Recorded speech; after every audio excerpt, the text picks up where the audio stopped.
Good morning. It is January 27th. We are about 30 minutes before the stock market opens, and this is a live stream to talk about the stock market, talk about individual stocks, and everything affecting stock prices this week. We're going to look at fundamentals of companies, try to value those companies. We're also going to look at the technical charts, and that will be done by Darryl. How you doing this morning, Darryl? I'm doing wonderful, Victor. It's good to be here. Got lots of snow on the ground and it's cold. Yeah, a lot of snow on the ground for a good part of the US. So all things are good and safe and warm for you right now. Yep, we haven't lost power, so that's the most critical things. We have an all electric home, so when we lose power, that can be pretty dangerous, but we haven't lost power yet, so I'm really thankful for that. We're doing well. Good to hear. And with regards to the storm, are we past the worst parts of it, or are there any more is there any more weather coming, any more snow or ice coming? Supposedly this weekend, another really big cold blast is coming to my area. But I don't think we have any more big storms. They pass for the most part here in Arkansas. Very good. Very good. My fingers are crossed for you, and hopefully things get a lot better Yep. and no more major, you know, uh, snow or ice storms are headed your way. All right. So, with regards to the stock market, the futures look pretty mellow. It's Monday. It's Monday before big earnings. This week, it's all about earnings. We've gotten to the point where it's a little bit like the Super Bowl. The Super Bowl is going to be in 2 weeks, and the Seattle Seahawks, I believe, are the favorite against the New England Patriots, and it's going to be a big event. And like that, this week has big companies announcing, and they're going to really move the market. We have tomorrow, we have United Healthcare. I believe they're on a rebound. If they announce that the business is being, I would say, improved, repaired, fixed, I think that stock can continue to rally. It's had a nice couple of week rally, and I think it can continue. It's a real discounted stock. We've got RTX, a big industrial stock that's in the aerospace and defense space. I think you've covered RTX, right? Yep, I just released a video on them this morning. Excellent. Yeah, this is a stock that's received a lot of investment. It is a very, very widely held stock.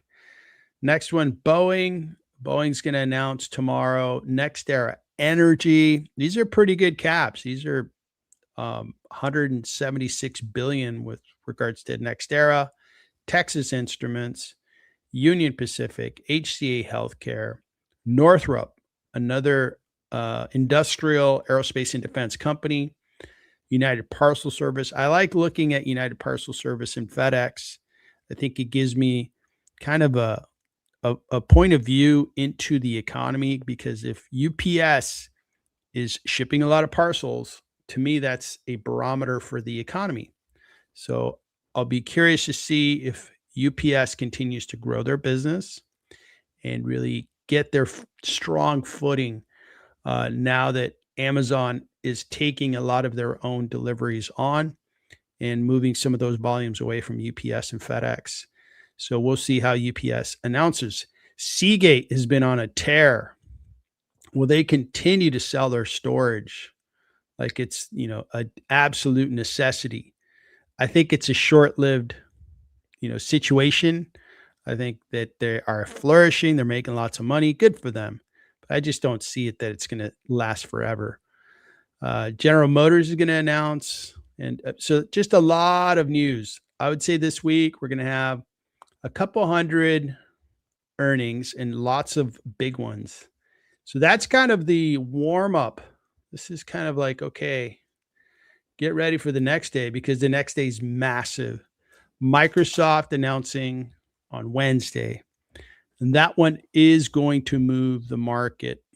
What they say, especially around the data center, Are they investing more in the data center? Are they spending more money on semiconductors? And most importantly, are they growing their business? How are they growing their whole AI Copilot business? From what I've heard, Copilot's not been a successful product line to this point. It's been a real big marketing event, but I think users of Copilot are not getting the value that somewhat is promised, right? Like, oh, I could open up a Word document and it creates a letter for me. All right. Open up an email and voila, types up an email for me. No, it's not, hasn't been able to do any of that. Hasn't been able to create a presentation. Like, hey, here's a bunch of information. Create a PowerPoint presentation for me. Nope. It's falling short of that too. So it's kind of a button that you see that, and when it comes to software, users, if they go to that button, 4, 5, 6, 7 times, and on those occasions it was a waste of time, they stop clicking the button. They're like, okay, that's a waste of time. I'm not going to touch it. So I'm just hearing some concerns around Copilot. I think investors are really going to zoom in on that and say, what's going on there? And the Microsoft stock has not been performing all that well. I think it did well in 24. 25 wasn't a good year. 26, we'll see what they have. Let's see what they have to impress the market, if they're able to impress the market.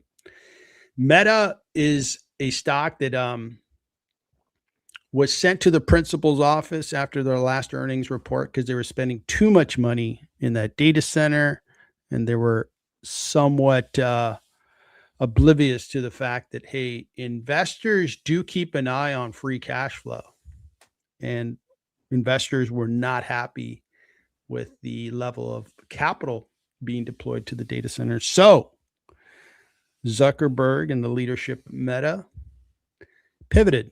They said, you know what? We're not going to spend as much money in that data center. We are going to do more with less. We're scaling back our capital. And I think if they follow up on that message, Meta's going to be all right. Meta stock has been rallying for about a week, maybe a little longer. It's been on a really strong rally last couple of days. And that's a good sign as we head into their earnings.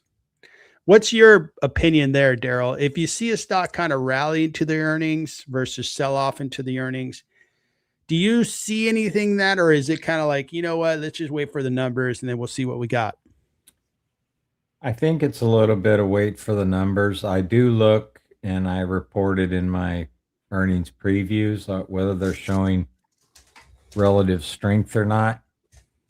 But it doesn't always play out that way. So Intel was one that ran up into earnings. I don't know how much they were up last week, but I took a completely contrarian view on them. Let me see what they did yesterday rather. Okay, I'm in the wrong tab. I need to go to this tab. Let's go to Intel.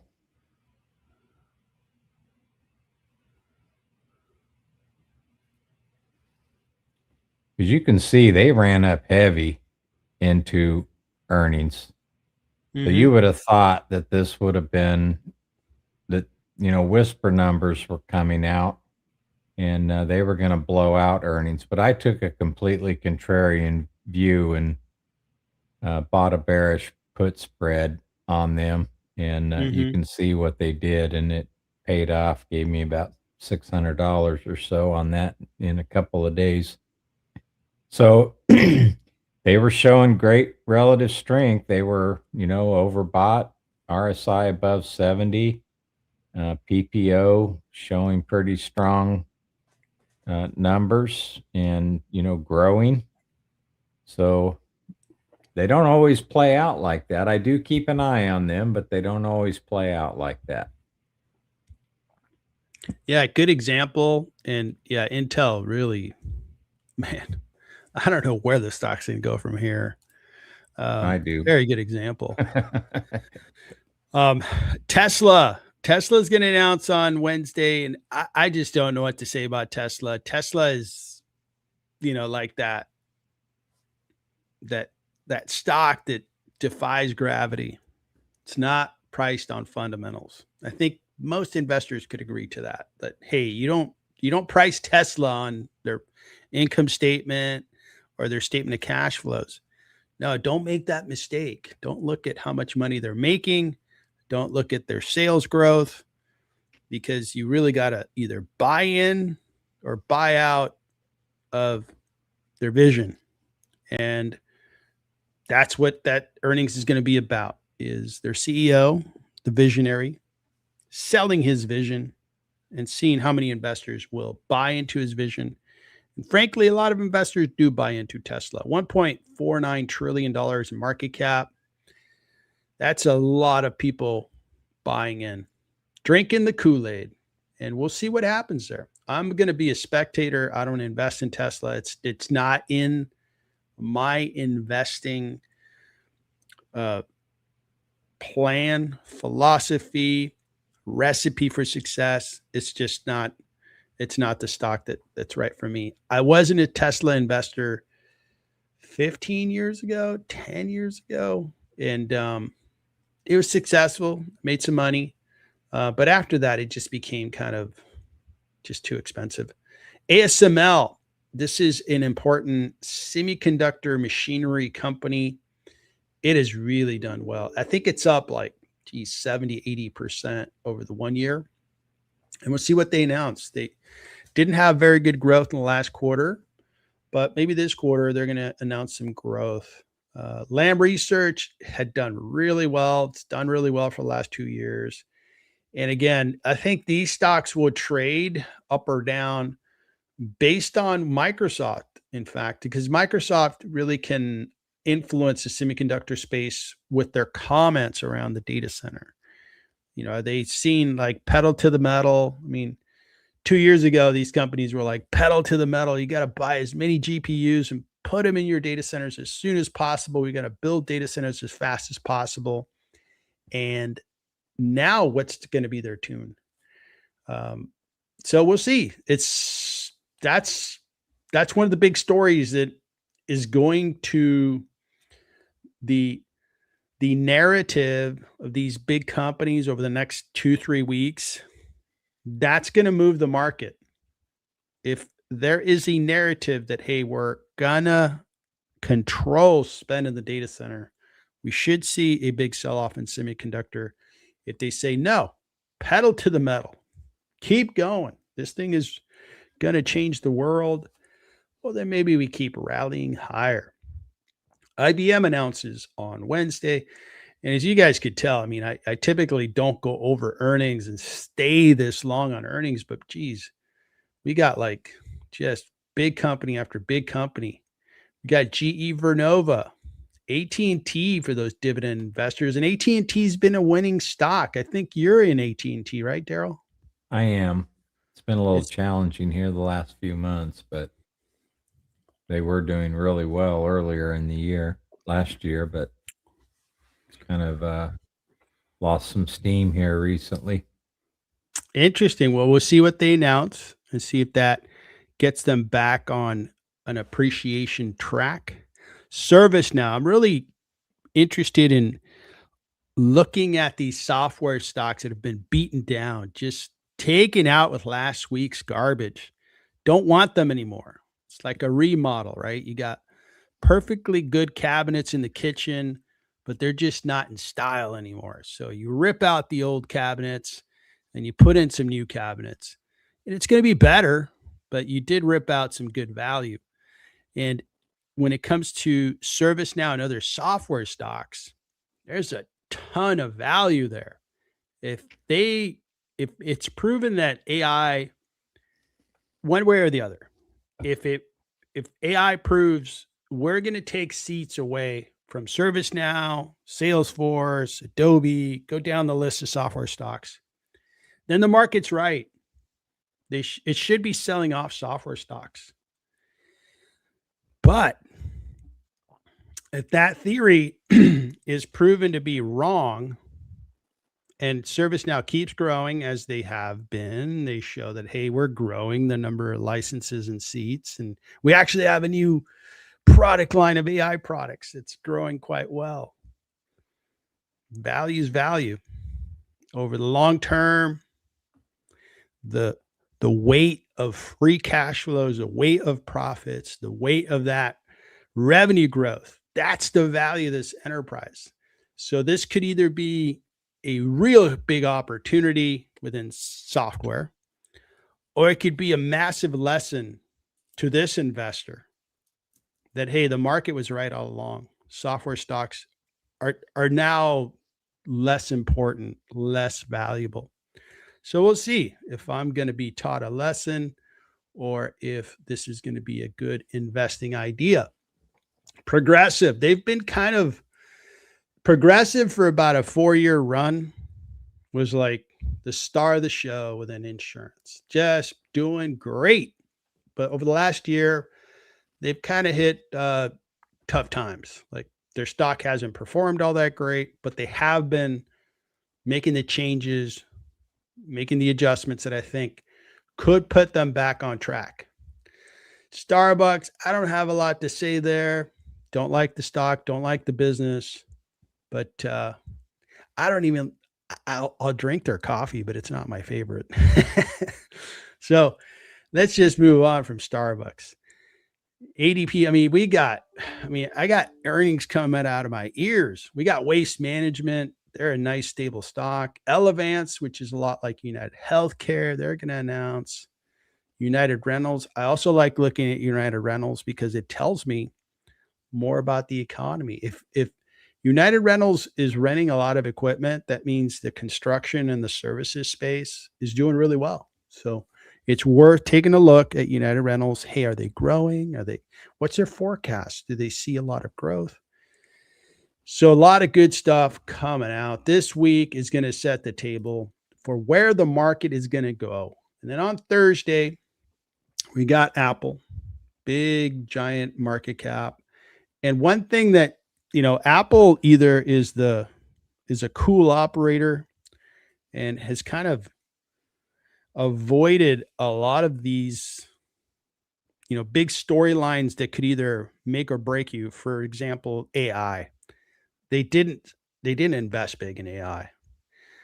And it's either going to be a genius move or it's going to be you're way behind move. Right now, I'm thinking they was probably smart because now they can pick whoever is the winner. Like they pick Gemini as their AI platform to be used on that iPhone. So they kind of waited to see, okay, who's going to be the leader of the pack? Where could we partner or buy into AI and put it into our ecosystem within that iPhone ecosystem and make that work? So I have to hand it to Apple that maybe that was a very good chess move that they decided on, but we will see. It'll be interesting to see. And they've also been growing, by the way. It is a massive business. It's a humongous business, and they've been growing. So we'll see where Apple goes on Thursday. Visa, MasterCard have been kind of pushed back a little bit. The government wants to put a limit on the interest rate charged on credit cards, and that could lessen the number of issuers of credit cards that don't see the kind of ROI that they would like to see. That put a little bit of pressure on Visa and MasterCard. Caterpillar, big industrial. SAP, big software company. Thermo Fisher, med device, scientific equipment device company. And I think it's more scientific equipment company than med device. Blackstone, Honeywell, Lockheed, another big aerospace and defense company. Stryker, that is a health equipment company. Parker Hannifin. So we are going to have earnings coming out of our ears, and we can't take Friday off because Friday morning is the big oil and gas energy morning. This is typical. Exxon and Chevron, the two amigos, the two biggest energy companies in the market, announce on Friday. And these guys have been having a decent year with oil prices going up, some news around Venezuela. Russia's still kind of in the penalty box. Iran, there's geopolitical tension there. So that type of anxiety drives up oil prices and it helps Exxon and Chevron. So we'll see what they announce. And then American Express, that's an important company. And so is Visa, MasterCard, American Express. If they're growing really fast, that's a good thing for the economy. Or I should say, that shows that the economy is doing well. Mitsubishi, Verizon, AT&T announces earlier in the week, Regeneron, and Colgate-Palmolive. Nice stable stock. So we got a big week ahead of us, guys. So that's what's going on the earnings front. Obviously, it's humongous. The good thing about these companies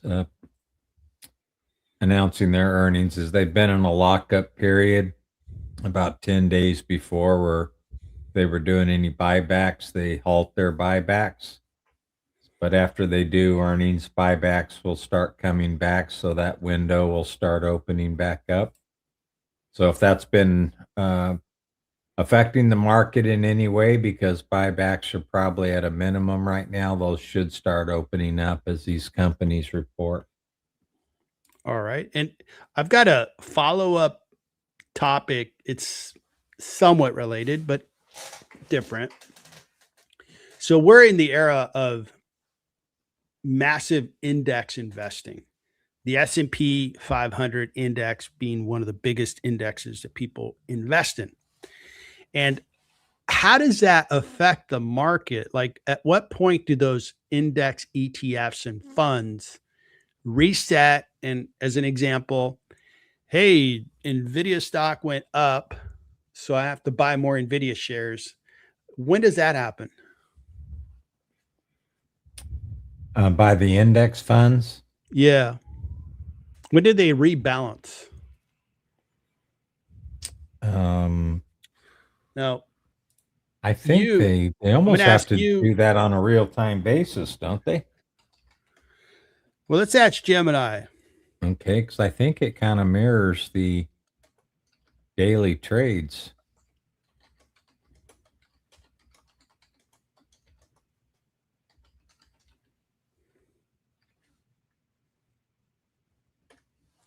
All right, Gemini. Gemini's been doing a nice job. All right, index funds rebalance their stock holdings on a predetermined schedule established by the index provider. So I guess each index says it like, hey, we're going to do it quarterly. We're going to do it semi-annually. The exact dates are publicly announced in advance to ensure transparency and manage market impact. So the S&P 500 rebalancing occurs quarterly on the third Friday of March, June, September, December. So it looks like at least the announcement happens third Friday of March. So we could see that, whatever stock is headed higher going into late March, you're expecting, hey, it's going to get an extra push forward or push higher, because it's going to have a lot of these index funds that are going to index off the S&P 500 are going to have to buy more shares. And the reverse of that, if you have a stock that's been falling, it's an additional push down. It's like, hey, sorry, guys, you're going to go down even further. So interesting. So that third Friday of those months is also futures expiration, monthly expiration, weekly expiration. That's the quadruple witching Fridays. Mm-hmm. So that lines up with those. Got it. All right. So we got through like the opening here. We're market isn't open yet. Now, I had a couple of stocks in mind that I wanted to go over. And if you're a member out there, you want us to look at a stock, the drill, put the stock in the chat. We'll take a look at it. We'll probably do a full valuation on it, get to a value. Darryl can look at the charts. We'll see what's going on. Looks like Tomas is on. Tomas, good to see your name. Between Adobe and Salesforce, which would I buy today? Man, I love Tomas's question. He always puts me in this zone of, okay, you got to pick one or the other. I remember times when he said Meta or Google. I forgot when. I had to answer the tough question. He might be an attorney. You know how attorneys put you on the witness stand and you're like, were you there the night of, so-and-so date? Where were you? No, I have an alibi, Your Honor. Okay, so let's take a look at the two. They're both discounted. Which would I buy if I can only buy one or the other? Man, it's a tough one. Let's look at it closely here. Salesforce, its stock is down. And when I look at their growth, 8.4%, the quarterly, 8 points. And when we look at the forecast for Salesforce, so we got analysts saying discounted, it's discounted. And what I like seeing about Salesforce, okay, they got a fiscal year that's going to end, it looks like at the end of this week is their fiscal year is going to end. And they're supposed to deliver 10.5% growth.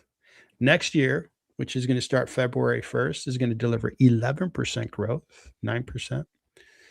These are good growth numbers because they're a big, big company. And $46.5 billion, that's a big software company. Okay, so I got that. Now let's take a look at Adobe.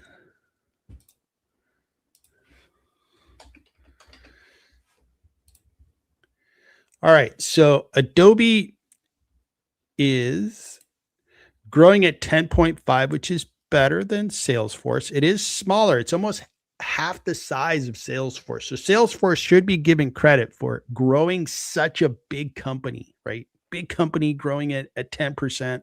Good job. Good job. Quarterly. So where AI is taking away licenses, not seeing it yet. And AI has been out for 3 years. It's not like, hey man, it's been out 3 weeks. It's been out 3 months. Give it some time. Hey, you got 3 years to prove that AI is taking seats away from Adobe. Hasn't happened. It has not happened yet. So let's take a look at this forecast. Well, I'll go back to the Salesforce forecast, but I think you guys can remember it with me. We're in this year here. This year is going to end November 28, 2026. They're growing at 11.7. That looks good. This year, they put up that number. That's acceleration of growth, especially if they announce, hey, we're growing that AI business we've been telling you about. So that's interesting. And the growth in profit is really expanding, and it's also going to expand. Now, the future growth is not as good as Salesforce. Salesforce is really bringing it. If you recall here, the longer term, and this is a company that's twice as big as Adobe, and look at this sales growth. So I like them both. But if Tomas has got me on the witness stand and this is a binary decision, I'm going with Salesforce. That's my opinion. What do you think, Darryl? What do you think between these two software giants? Which one, if you had to pick one or the other, which one would you go with? Well, that's a really good question, but I think CRM at the moment. Yep. Again, I like them both. But that's your answer, Tomas. Man, the stress that Tomas puts me under. And I'm just kidding, of course. Thank you for the question, sir. DJ, good to see you. TDD. This is a good entry point or wait for earnings. TDD, is that, what is TDD? Isn't that the trade TTD. desk? The trade desk. All right. So these guys have been under pressure, right? Yeah. And the trade desk competes with AppLovin. They compete against Zeta. And I think the reason for the sell-off is this deceleration of revenue. And they're a small company, okay? They're not tiny, but they're not big. So this is what I think investors are keeping an eye on and saying, well, if you start decelerating, that means that you're not competing well enough against AppLovin. You're not taking good market share and making it, your customer base. So that's a big concern. When do they announce? February 11th. So we're about 2.5 weeks from that happening. If we look at their forecast, let's take a look. We are operating in fiscal year 2026. They follow a calendar. And the forecast looks like, they are going to begin to grow at about a 16 down to 15% growth rate. That is very good. The P ratio is dropping. So this is a good long-term stock, but I would wait for earnings. Me personally, the growth has been contracting, or I should say slowing down, not contracting. Revenue growth tells me, is trade desk competitive? Are they, taking it to AppLovin? Are they taking it to the competitors in their market? And if you see a slowing growth rate, that means that, hey, you're not growing fast enough. AppLovin's growing faster. So I would wait. I want to hear from management. I want to see some sales information. Are you re-accelerating your revenue growth? If you are, I'm a buyer.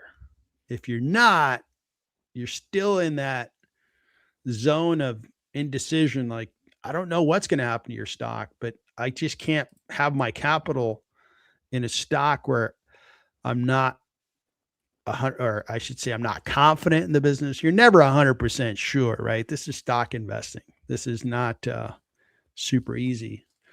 So my response would be, I would wait.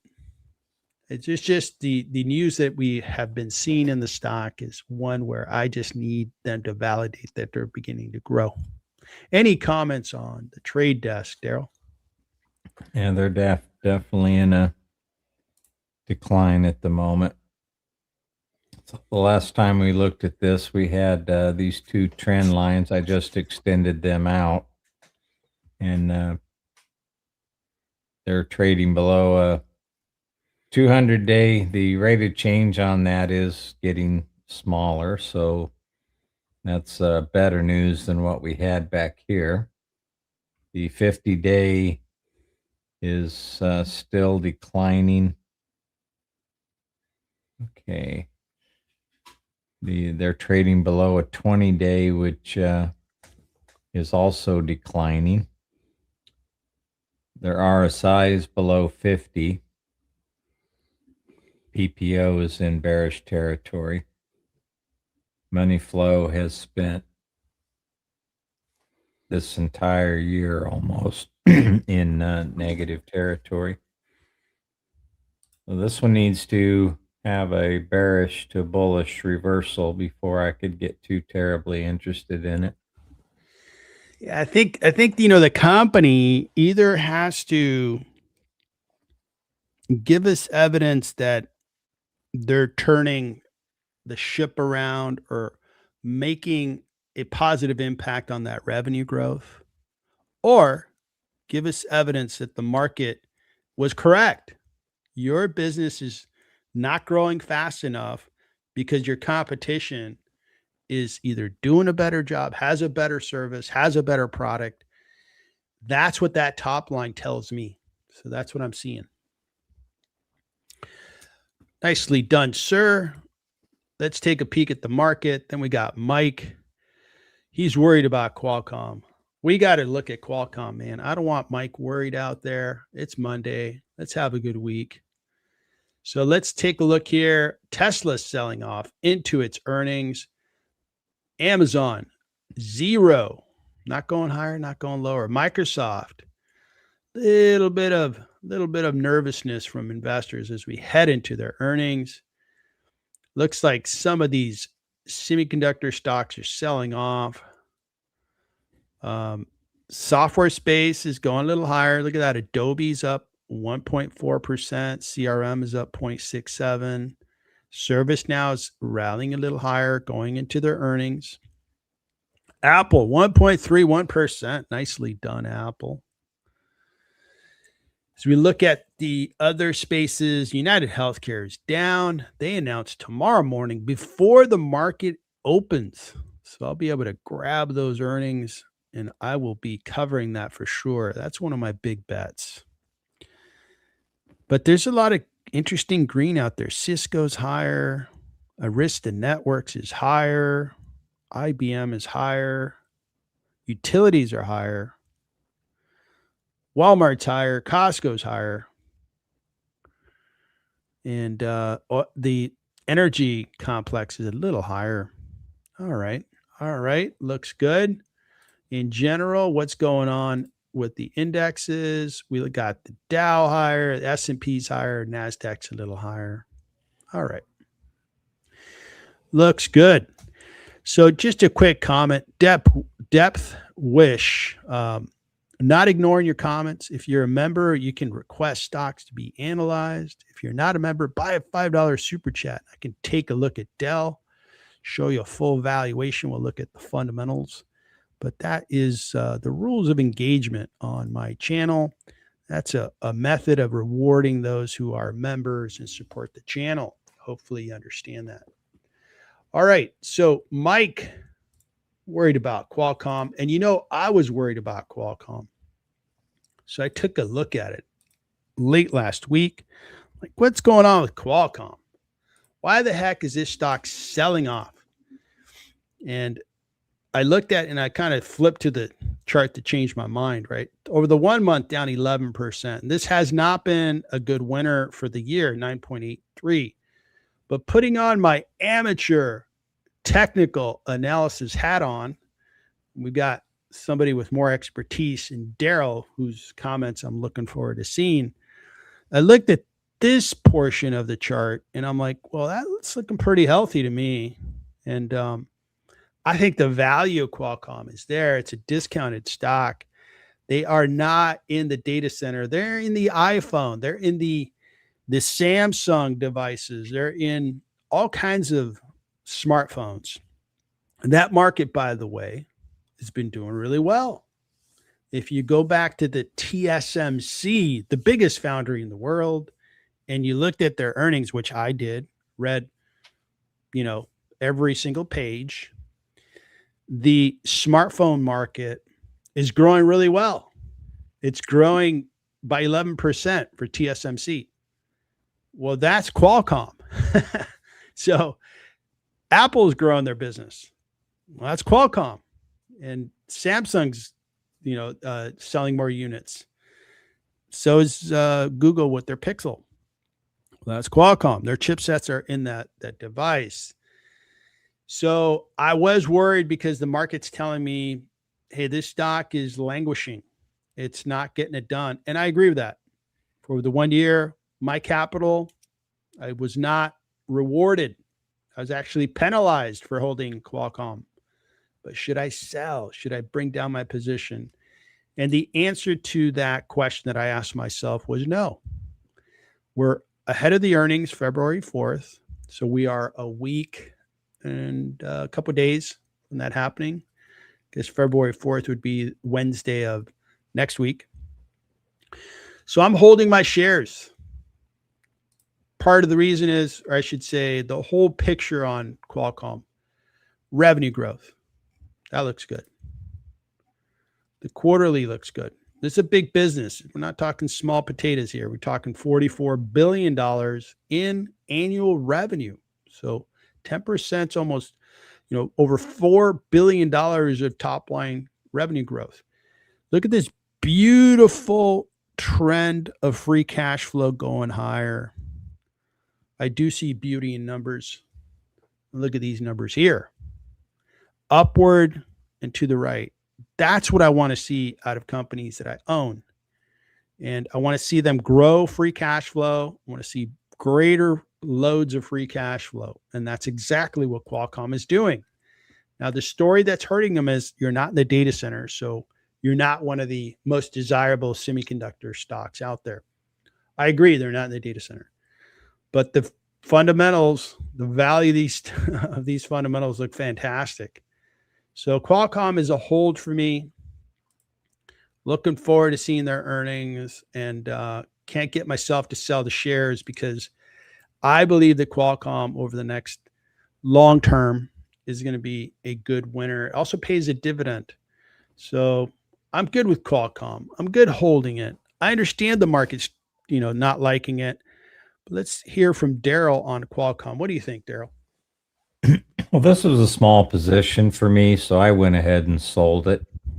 It's really, I'd rather have my money someplace else. They had been on an uptrend since April lows. Then they broke out of that trend channel. I probably should extend that trend channel out a bit. They broke out below that trend channel, and we can see the pretty precipitous decline here. And I think these shares are in distribution right now. It's not in consolidation. It's not in just a downward trend. It's in distribution. So I think institutions are getting out of this particular holding, and I didn't want to write it down. I did manage to squeeze out just a small profit before I closed it, but I don't want to write it down. So that's why I closed it out. So this one, if you watched my video yesterday, Mike, I don't know if you did or not, but these companies can be in an uptrend, a downtrend. They can be in accumulation where institutional buyers are stepping in. UNH is in that position. CNC is in that position. And then you can have them in distribution. And Qualcomm, I think, was the only company that I reviewed yesterday in my portfolio holdings that was actually in distribution mode, not just a downtrend, distribution. And that's a more powerful trend because institutions are moving out of this holding, and I just don't want to be there. So January 12th, we got a sell signal in the PPO. On January the 9th, we got a sell signal on the RSI. So you have two indicators that are confirming a downward trend. Look at the distribution that's occurring. So this is pretty steep distribution. It's not being accumulated. And the money flow is about as strong as I've seen negative. Let me go out maybe a couple of years. Yep. So it's a strong downtrend as it's been since August of 2024. So I just don't want to be there. And that's why I stepped out. If we go to a weekly view, they have a sell signal probably around the same date as we got on the daily view. And the weekly view, we got a sell signal on the 5th of January. So once again, in the weekly view, we have two indicators confirming that we're in a downtrend. And this is a 3-year chart. We can see the distribution has been pretty steady since the max was in May of 2024.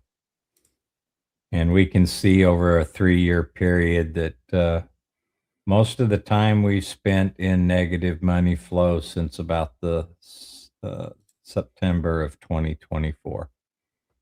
So I'm not going to fight the tape on this one. I'll just wait and see what happens with this one, because this has one of the strongest signals to the downside that I saw in all the charts that I reviewed yesterday in my video.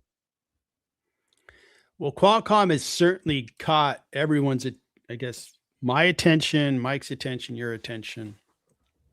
And it's good to be critical about stocks that we invest in, right? And just reanalyzed and make sure that, we're taking everything into consideration. Stock investing is not perfect, perfect science like math, right? You arrive at an answer. You can prove that answer is correct. And that's what's great about math. And stock investing is one where you have to theorize, you have to make a call, you have to take all that good information into account and then make a decision. My decision is to hold Qualcomm. We'll see how it plays out. I believe that Qualcomm will be priced much higher over the next year to 2 years, and that's why I'm hanging on to it. But understand that, hey, the charts are saying something else. Investors are moving away from Qualcomm. Interesting. All right, so the market is trading higher. Dow is higher. S&P is higher. NASDAQ's higher. As we look at the heat map, Meta's on a nice little 1-week rally. Man, hopefully it's not Intel all over again. It better not be. I don't think Intel and Meta should be in the same paragraph. So I think good things are brewing for Meta. And they got sent to the principal's office 3 months ago. And I think after writing on the chalkboard, will not overspend in the data center like Bart Simpson. 1,000 times they've agreed they will not spend too much in the data center. And if they come out with earnings that basically say, hey, we're growing our top line, we're profitable, look at all this cash we're producing, investors are going to be like, all right, that's the Meta we like. Keep growing your core business and then tell us how cool those Meta glasses are. And then tell us how you're monetizing Threads, which is one of their new apps. One thing that kind of is maybe overlooked is back when Elon Musk kind of tried to do a power move on, and I think he ended up doing it no matter what, was he took Twitter, rebranded it X, and he said, hey, I'm going to charge people for getting verified, which I get it. It's a generation of cash. It's kind of, hey, it's not completely free to be a part of it. And it rubbed a lot of people the wrong way. And Meta took advantage of that sentiment and started Threads. And they successfully now have a business, one more business for Meta to take on and work with. So that's cool. Good job, Meta. Other things, Apple is trading higher, looks good. Broadcom trading higher. Utility space is higher. And looks interesting. So we got a higher market. So looks like Zealy wanted to look at App Lovin. So let's take a look at App Lovin. I think he wanted to look at the valuation. Good morning. Could we have technical analysis on App Lovin? So he wanted to jump right to the technicals on App Lovin. Do you need a minute, or are you ready to hit App Lovin? I could probably get right on it, but I'm making a purchase here. So, all right, I'll give you a minute. I'll take a look at App Lovin. So App Lovin, look at that rock and roll. Love what I'm seeing there. I should decide to sell stocks more often. I decided to start selling Fortinet because it was just kind of exuding the wrong trading kind of patterns. And App Lovin, I own more in communication services than any other sector. And it was it's 24% of my portfolio. That's pretty heavy, right? That's Google Alphabet number one, Meta number two, AppLovin and Reddit are close to each other, but those are three and four. So I decided, AppLovin's been trading lower. So maybe it's a time to kind of lessen the load here with AppLovin. I started selling shares late last week. I still think it's a terrific business. I just wanted to lower my exposure to AppLovin and most in the communication services space. So now the stock's rallying, which is the same thing that happened on Fortnite. I started to lower my share count and it started to rally higher. So it's like, what the heck?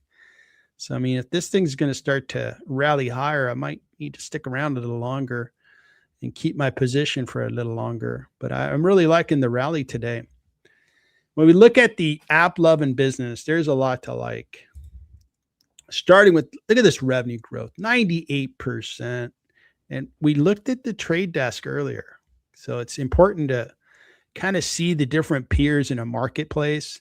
In the marketplace of ad tech, the companies that are helping businesses advertise on Netflix, on Amazon Prime, Facebook, TikTok, you name it. These businesses help organizations spend online on advertising.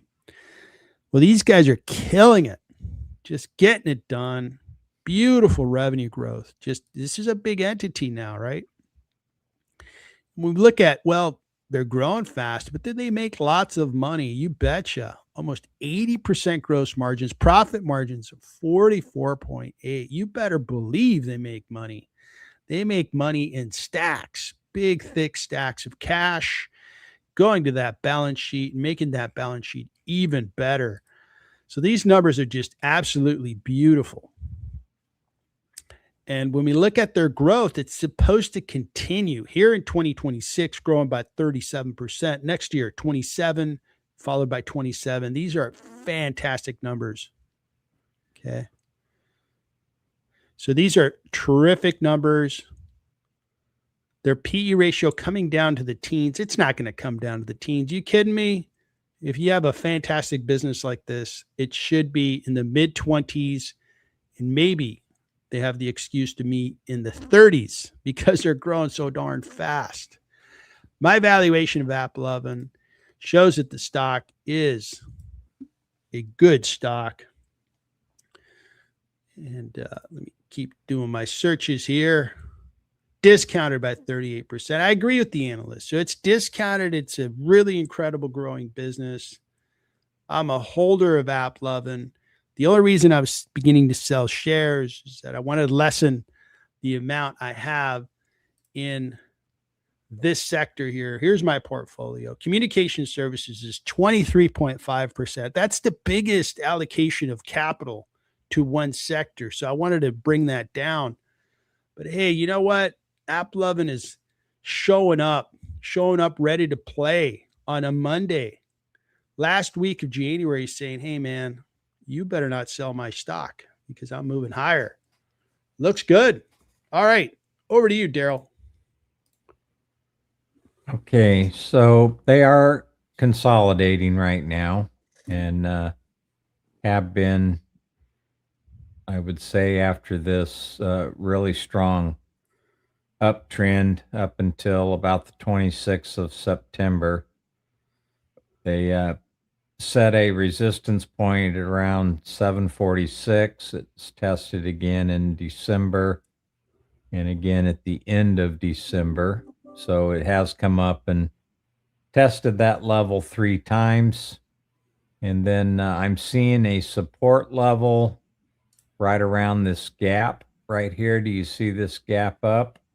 So I've set a support level right at the day before that gap occurred. And I can see that it came down and tested it to the downside on the 23rd. So that was Friday, and they're trading a little bit higher today. So the 50-day had been flattening out. It is decreasing ever so slightly. The 5-day moving average, they've basically been riding that average down. Today they're trading slightly above that average, so that'll have a tendency to start bringing that average back up, which would indicate a very short-term reversal. The 21-day is declining, and it crossed below the 50-day on about the 20th of January. We did get to an RSI of 30. Between 40 and 30, I think things are pretty weak. Between 60 and 70, things are really strong. And between 40 and 50 is, kind of in neutral territory. But I like to see them hold at least the 40. They broke and dropped all the way down to 30. They dropped below the 40 here. For a short period, didn't quite get back down to 30. The last time they were at 30 was back in March before or during the sell-off before the tariff announcements. So we did get a sell signal in the daily view at the end of December. And the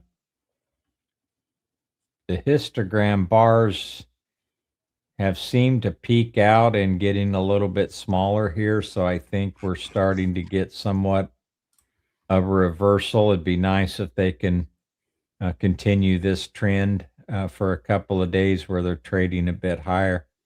Accumulation really shot up in September and has been holding fairly steady. If we look at it in the weekly view, we didn't get a sell signal. Well, we could probably call this a sell signal back on the 13th of October because we never really did get a buy signal. So we've been in a continuous sell signal until that point, even though it got a little close here. But the sell-off continued to extend, and this is a 3-year period. We can see the accumulation is very high. In the weekly view, we've only had a couple of weeks there where it was in negative money flow, and then back before the 17th of April, we were in negative money flow. The RSI is holding up better in the weekly view, so they didn't quite get down to 40. It looks like they got down to about 45. If they cross up back above 50 in the weekly view, I might be tempted to step back into this one. I don't own this one, by the way. I'm just talking theoretically here.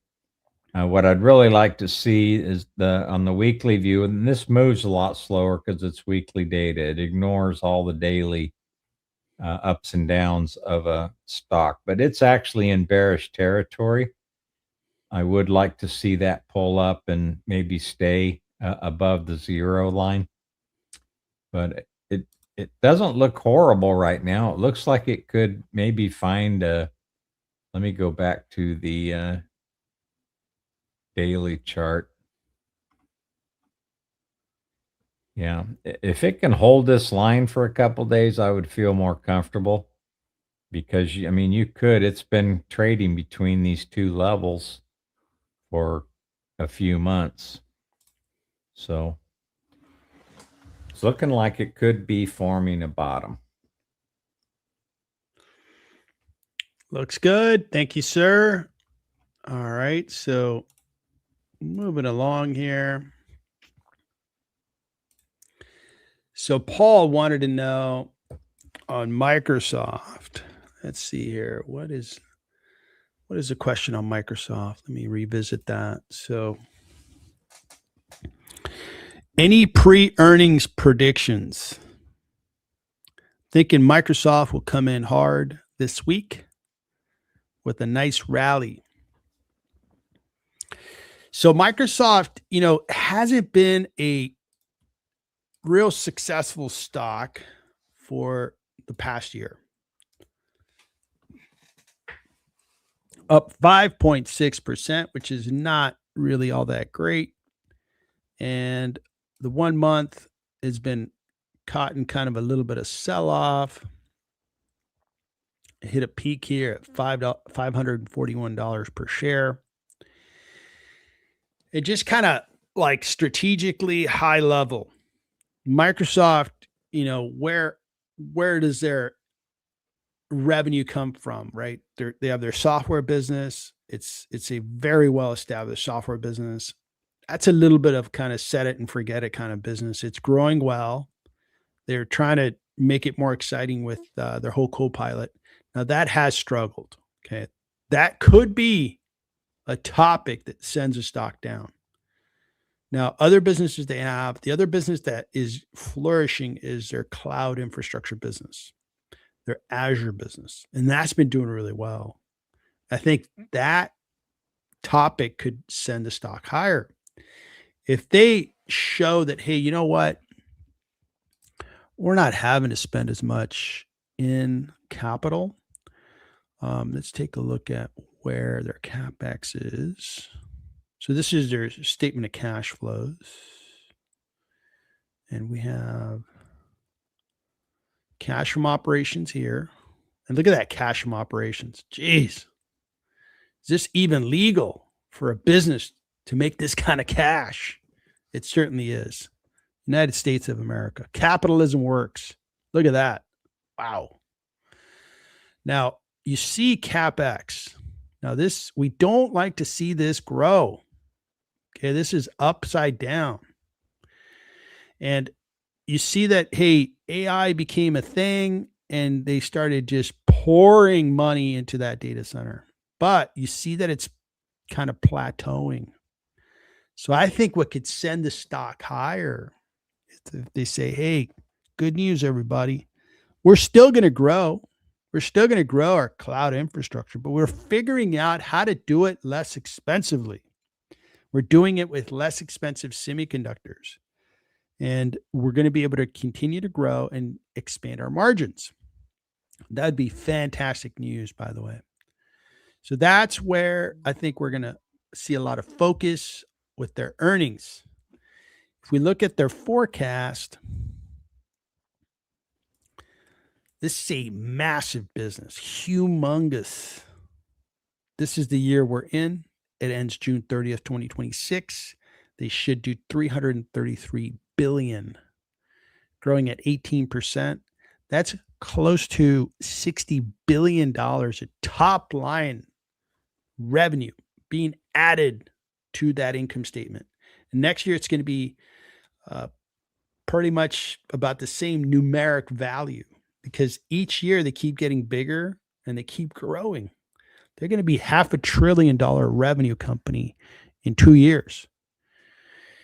Their profitability is growing. So this is just a high quality business. When you look at businesses based on credit rating, Microsoft is near the top of the stack. It's one of the best businesses. When you look at their bonds, if you buy bonds from Microsoft, I own Microsoft bonds, some of the best credit profile, one of the best credit profile companies you will look at. So my best guess is Microsoft's going to trade higher because they're smart over there, okay? And they are reading the tea leaves, listening to the market. The market's saying, hey, we love this whole AI thing, but we hate when businesses overspend in that data center. So don't show up and tell us you're going to overspend in the data center. Now, it's not highly discounted because the stock was bid up for a couple of years. So there's a 12% discount, in my opinion, on Microsoft. And I'll update my valuation on Wednesday when we hear their announcement. So I'm thinking Microsoft could go higher. Can it go up 5% higher? I don't think so. I think maybe up 1%, 2% higher is what I would expect. But that's my best guess. And I want to focus on the word guess. I did all my analysis, but predicting where stocks are going to move on earnings, that's a guess. What do you think, Yep. Darryl? So I put an auto support resistance line right where I have it here at around where it touched a couple of days ago. And the reason I have it there is it touches that point, that point. It rose above it a little bit here, but that seems to be a pretty good place to have that line. Then I'm going to just step into 1 year. Whoop, I want to step into a year and a half because I want to talk about their previous earnings. So here was their fourth, well, I don't know what fiscal quarter they were in, but it was the reported in January of last year. We saw a little bump in the price, and this was when tech and a lot of other companies were kind of peaking out. Started the sell off in February and March, and then we got to the tariff announcements. But when they reported, they were up a little bit and then came down. When they reported their next quarter earnings, they shot up about 7.63%. And this one, continued on quite a run. And then when they reported earnings 2 quarters ago, they shot up 3.95% and then sold off.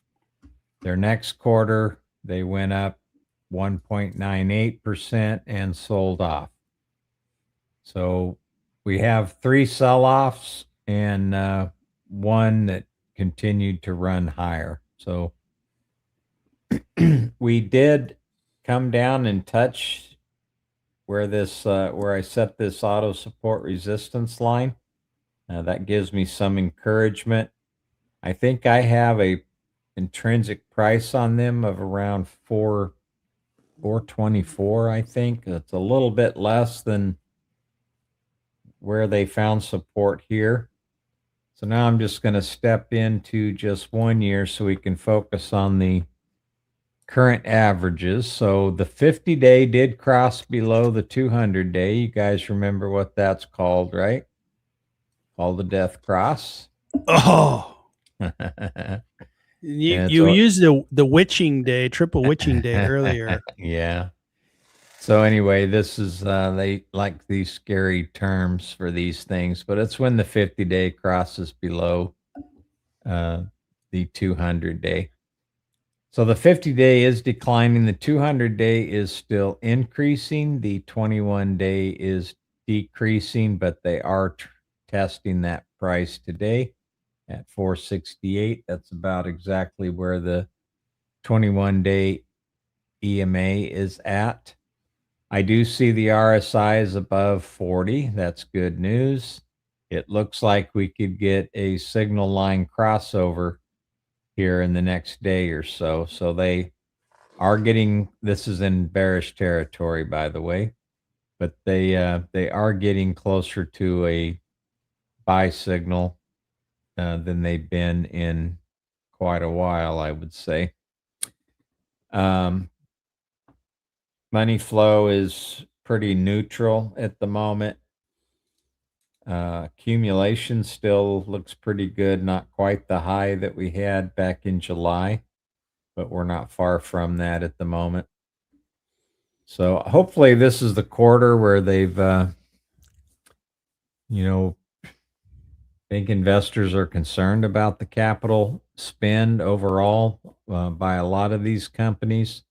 So either they need to prove that they're getting revenue off that spend, they're becoming more productive from that spend, so the investors can feel comfortable driving this one higher. And they're not far from intrinsic value, so I own Microsoft.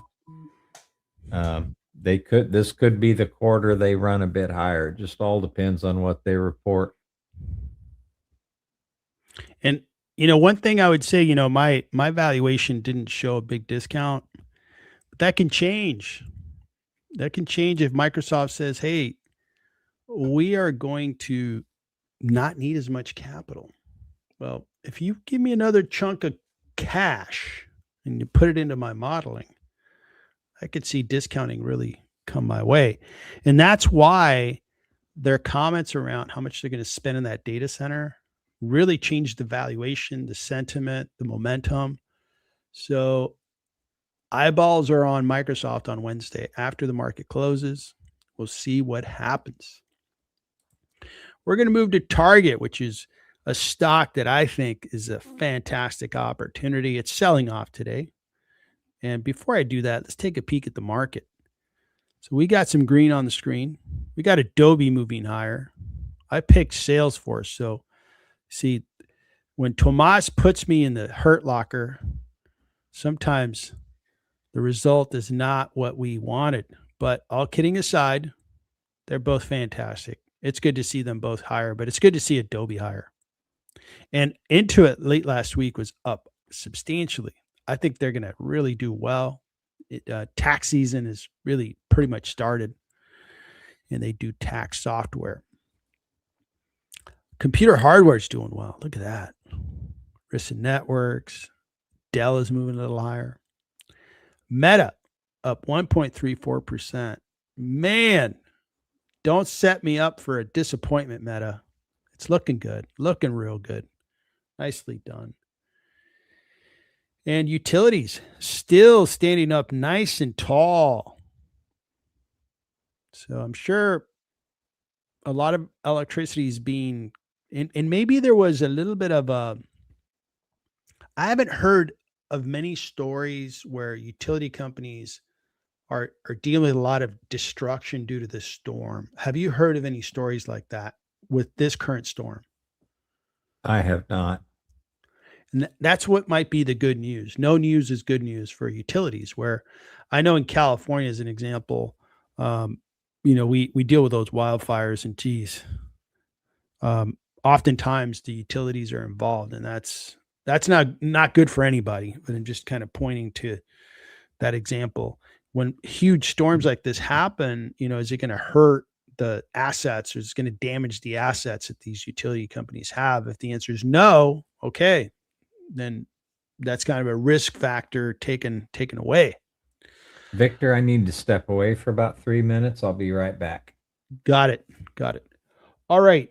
So Target, let's talk a little Target. Let's talk a little bit, and it's listed as a consumer staple.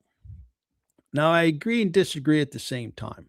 I think it is a staple, but I think it's also has a lot of discretionary products in its stores. I mean, you can go in there and buy a nice TV. You can buy appliances, not appliances, more like cooking small items like coffee makers, all kinds of stuff like that. You could also buy your pet food, premium pet food, by the way. And you can definitely buy your staples there as well. You can buy your apparel. You can buy all kinds of stuff at Target. Now, I like Target because it's so darn discounted. It starts with, what am I buying and when am I buying it? Target for a while was a pretty good stock to be an investor in. Look at that rise, huh? And it used to really take it to Walmart. Walmart was perceived as a less desirable place to shop and less desirable stock.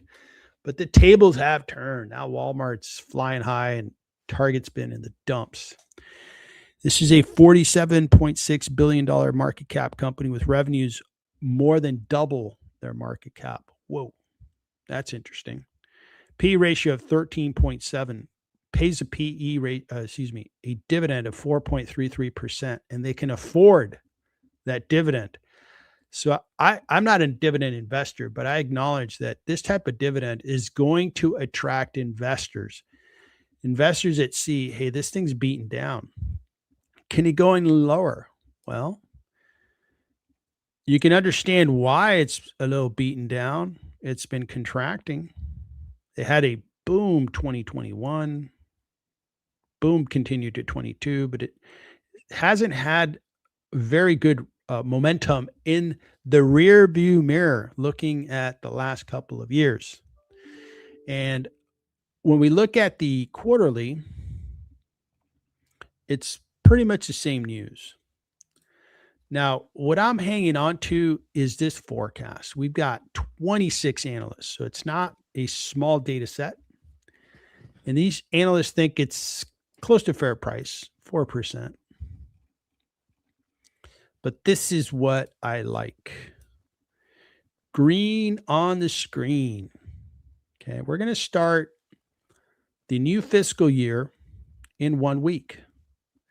And this fiscal year starts, I guess it would be February 2nd and end February 1st, 2027. We have this rear view mirror stuff here, right? These fundamentals here, rear view mirror, it causes stock to go down. When we start looking at through the windshield, looking forward, if they hit this forecast, I'm good with Target. I'm good with the stock because it's going to start increasing its profitability. It generates good cash flow, has a super low PE. Its rival company is Walmart. And the two stocks are very different valuations. Walmart's been increasing its stock value or price quite dramatically. It's almost $1 trillion in market cap. So Target to me is an opportunity.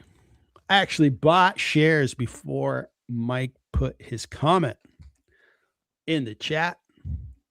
I am accumulating Target. I'm building it up. I think I'm at about a 1% position at this point, and will look for their earnings to tell me, is the forecast that I was showing accurate? Are they showing the path? Like, hey, this is our quarter. This is how we're going to guide for the next quarter that's coming. And if it's in that path, I'm going to move it from 1% to 2% of my portfolio. It's a discounted stock. I use a higher discount rate because they're in a period of time when they're improving the business. So overall, Target, I view as an opportunity. That's my story on Target. So far, so good. It's had a decent month.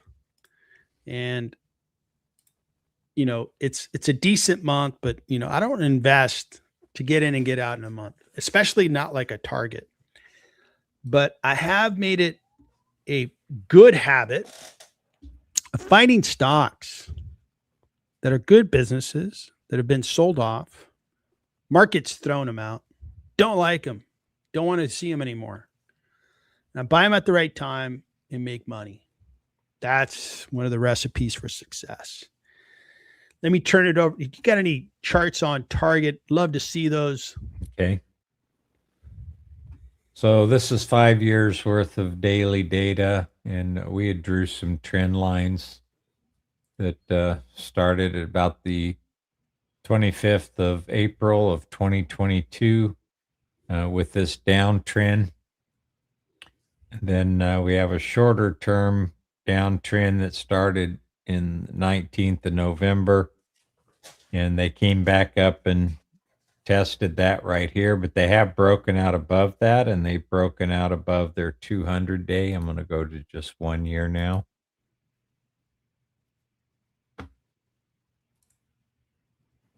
So they broke above that trend line, the 200-day moving average. They did come down and retest that on the 23rd of December, but it's pretty much been no looking back at the moment.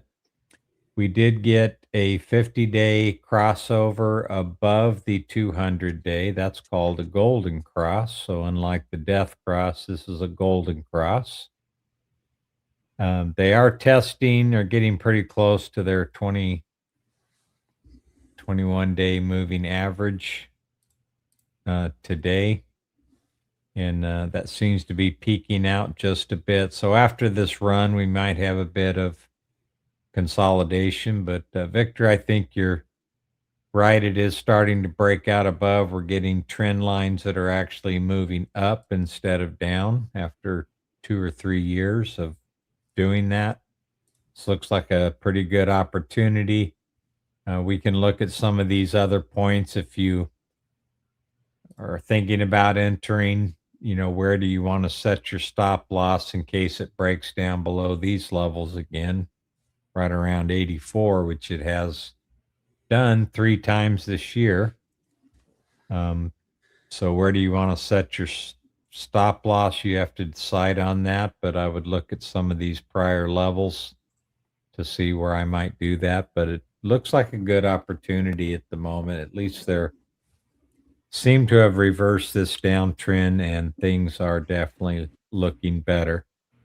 They are dropping below a 60 RSI today.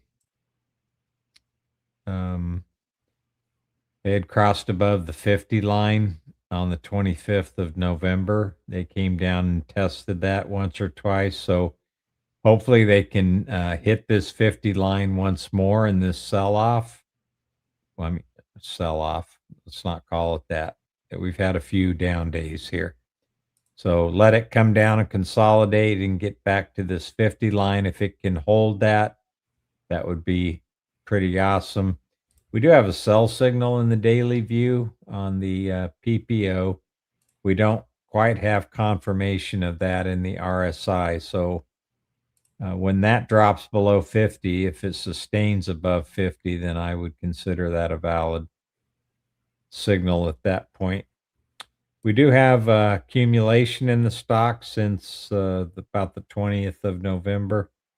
So after some distribution back in August, all the way until what I consider not quite a 52-week low, but pretty close to it. And now we're moving back off of that. Money flow is currently positive. If we take a look at the weekly view, they're clearly still in a buy signal and have been since the 20th of October. The RSI is just about the drop just below the 60 line. So once again, this would be something to watch. Can it hold the 50? It has gone completely below the 40 as recently as March and April of last year, as most companies did because of the tariffs. So it did get down to 30 back in September, early September of this year, but it hasn't been below 40 RSI in the weekly view since about the 13th of October. So it's looking pretty strong in both views. Just risk manage your position. All right. So we've got a question for you, sir, from Paul. This one's, I consider it kind of a tough one, which is, do you have an entry price for SLV silver? Paul's Yeah, thinking about $30 a couple years ago. All right. No, I thought it was tough, but you made it look easy. Yeah, I'm joking. Wow. When it's on a run like this, I don't see the 20 line coming. If it comes back down to the 20 or 50 line, then this whole trade is probably reversing. Although it did do that back here, so it did test the 21 day, came down and tested it there and went on a run, but this is all-time highs for silver. So if I were trading this, and I don't, but if I were trading this, just manage your stop losses. I could buy it today and just see what happens over the next couple of weeks, but make sure you have some tight stop losses in place. I have bought at all-time highs. I bought NVIDIA at all-time highs. I bought Costco at all-time highs, and those have done very well since I've done that. So I'm not afraid to buy them at all-time highs, but I don't have enough knowledge in this area to really make a decision. But I look at charts all day long, and if you see a chart like this, buy it and set a stop loss. It's not early in the silver trade, okay? It's not early. It's gone from like 16 to almost 100. Jeez. What's interesting is the CME and CBOE, they've been tightening up margin requirements on this, and it continues to still go higher. Man. So they're Well, trying to slow this trade down by tightening margin requirements, and it just keeps pushing higher. well, I've seen that picture before. I've seen that movie before, excuse me. And it doesn't end well. It just doesn't. It in FYI, there's money to be made if you are running, if you're seeing your investment run up higher in value. Congratulations. Um, and we'll leave it at that. All right. So it looks like Ben 10 wants to look at COF. Let me take a peek at that. So COF. Capital One. Now, Capital One, I think, was under some pressure because the government started talking about, hey, we don't want you to charge these high interest rates on credit cards. I'm imagining that's what put pressure on Capital One. And over the 5 year, this has been a good stock. It's really gone nicely higher. And especially the 1 year. Well, no, 1 year doesn't look good. I thought it was going to look better than that. This is a $137 billion market cap company. They're principally the credit card issuer, right? They partner with I don't know if they partner with companies, but Capital One is a big credit card issuer. Forward P of 10.8%, small dividend of 1.46. Analysts think there's a discount. I don't know that I have Capital One in my valuations, but let's take a look later. So net interest growth, look at that. Looks really good. So interest on loans, investments. So it looks good. Growth has been really good. Very good. Very good growth. Okay.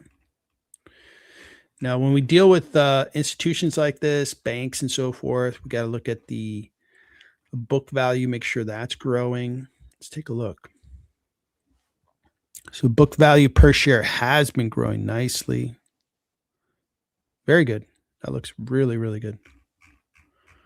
So two things that look really good. What's my price to book on this? Big banks are at 1.7 is like the average.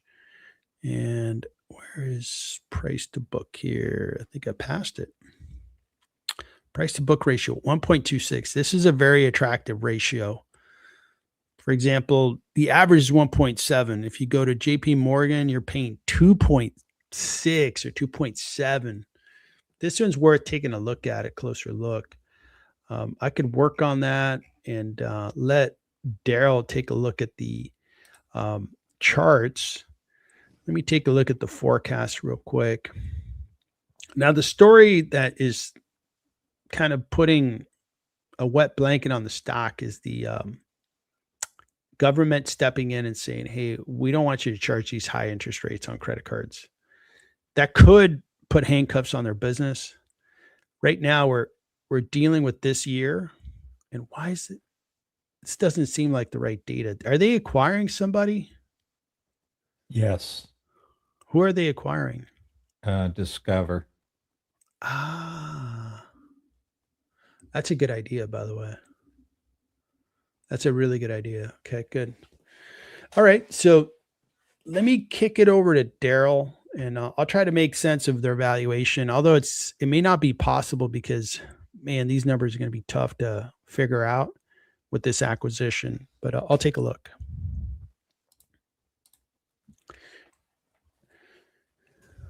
Okay, so we hadn't ever looked at this one before. I didn't have a chart saved on it, but I drew a quick trend channel. So this started in 2023 in the last quarter. I have it connected to 2 points here, made a copy of it, drug it up to the top, connected as many points as I could, and maybe I could get a better fit on that. Let me see if I can get a better fit.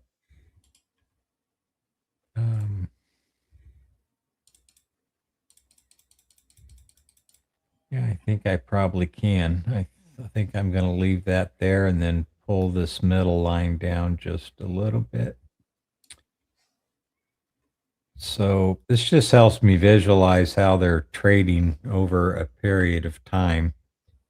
So they came down, we have it connected to these 2 points, and then I tried to connect as many points as I could on the top line. When I had it up here, it was only touching just a few, but here it's touching many points, even though it went above it here.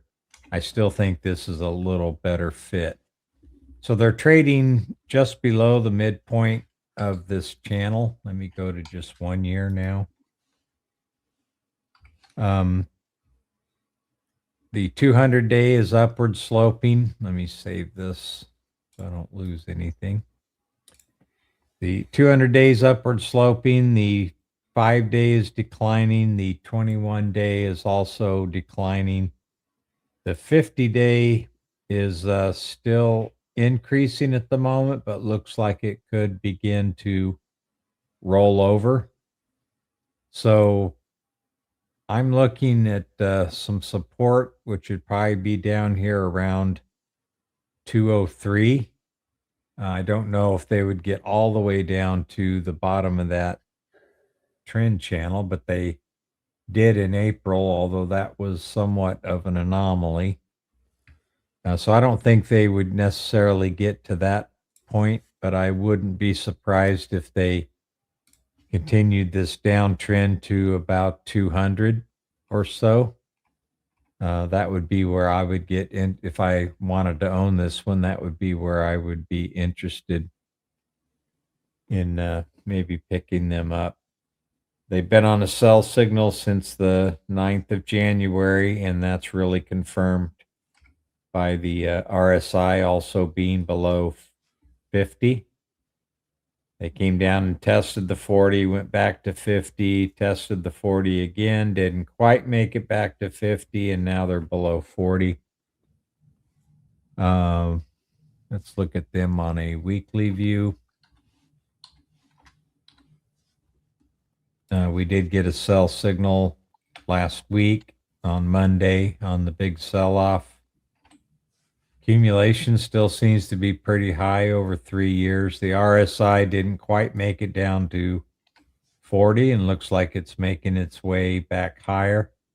But I think I would wait for that 200 level is what I'm thinking. You also have, the merger, which, I mean, it's not a, perfect line and perfect process. So you may see adversity due to that merger. I'm right in the thick of trying to figure out what their value is. And let me take you through the final steps here. So the average price to book for big banks, 1.73. I put in their book value in here. And a fair price based on book value is $300 per share. Stock's at 220. That's looking good. Now let's update the earnings per share.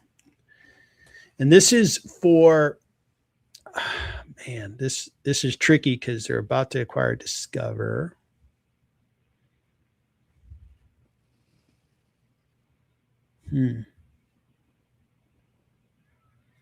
Man. Okay, so guess I'll have to use their forward earnings per share because the market's considering it. P ratio, and I'm going to go with the average for big banks. And the average is 14.34.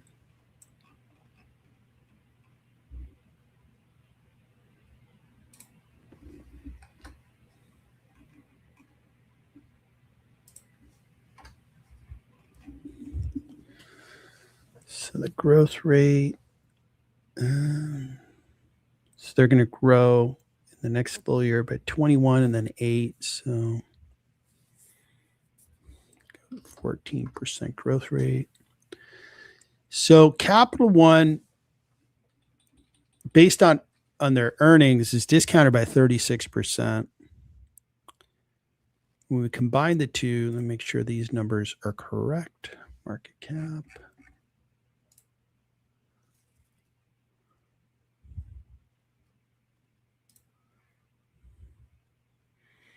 $15% discount if we compare its value, and it's just not enough. There's too many things going on. I wouldn't want to invest in kind of a cloudy picture stock, but it is an interesting stock, by the way. I think the acquisition to Discover is a good idea, and I would wait to get an earnings or two and look at those fundamentals, look at those financial statements, and then update this valuation for Capital One. So good one to ask about. I'm glad you asked about it. I wasn't tracking it before, but I'm going to add this. And for you super and advanced members, this will be in the terminals that you guys have access to now. And I would really be curious to see where this one's going to trade going forward. When's it going to announce earnings? So these guys, they already announced earnings, January 22nd, huh? So they just announced. And man, they're growing really well. Look at that. Yeah, looks good. I see a lot of positives, but man, it's a cloudy picture. And it hasn't been doing great recently. I think mostly the news stories around how the rate charged on credit cards is going to be capped. That could really hurt them. That could hurt that beautiful growth. So for now, I would just not invest, but really follow the stock. So thanks for asking on Capital One. All right. So let me get back to the chat here. It's been blowing up a little bit. Ben 10 want to look at BATL. We're going to look at that next. Let me catch up on the chat here. Mike wants to look at Zeta and AMD. Put those on the list. Mike's got physical silver. Good for you. Ricardo wants to look at Celsius and Coca-Cola. Celsius, man, it looked good when I last looked at it. And let's see how it looks now.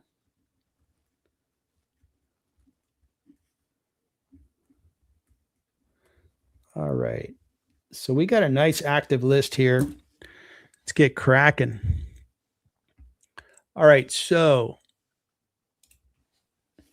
looking at BAL. So did I write that down right? BATL, sorry. Battalion Oil Corporation. Interesting. Battalion Oil Corporation, an independent energy company, engages in the acquisition, production, exploration, and development of onshore oil and natural gas assets in the U.S. Okay. So this is a small cap. Wow, 73 million. Whoa. Yeah. So some news caused this stock to go from $1.28 to now $4.50. Wow. Okay. Super small cap, micro cap. Maybe it was announced that they have ownership of some mineral rights and some bigger company wants to buy them. There's got to be some news on this one.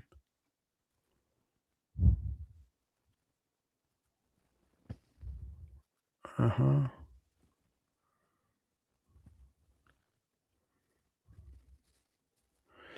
So looks like they got some agreement that is probably, it was a risk of going bankrupt, but now they're not going to go bankrupt. Something like that. And I'm just speculating. I have no specifics on it. This is an incredible stock going 243% in a day. Look out, everybody. Check this out. Geez. Revenue is up and down based on oil prices. Have they been making money?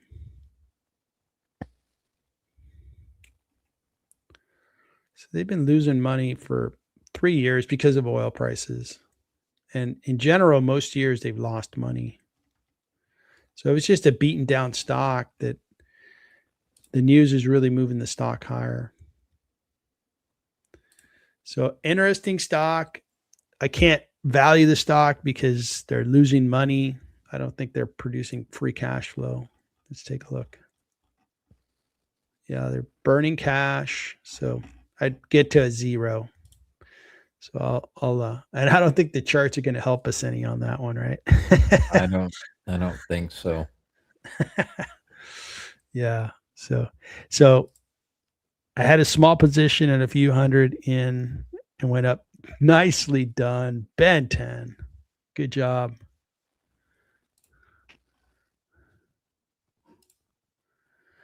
Jump shipped on gains. Good job. Very good job on that. All right. All right. So Zeta, what's going on with Zeta? So Zeta for the last month had seen a nice little rise. This is a competitor to AppLovin or the Trade Desk. They are smaller. It's a omni-channel data-driven cloud platform, and it's ad tech. That's what it does. Yeah, marketing platform. Yep.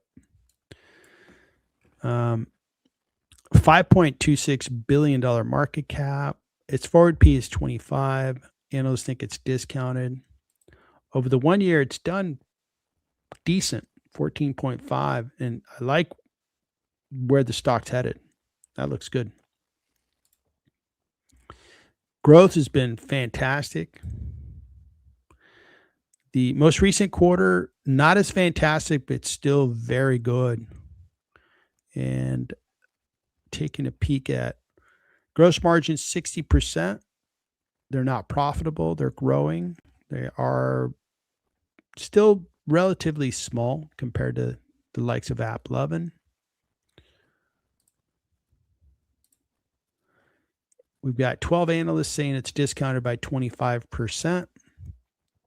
They expect this year it's going to keep growing nicely at 32% growth in 2026, moving to 14 and then 7.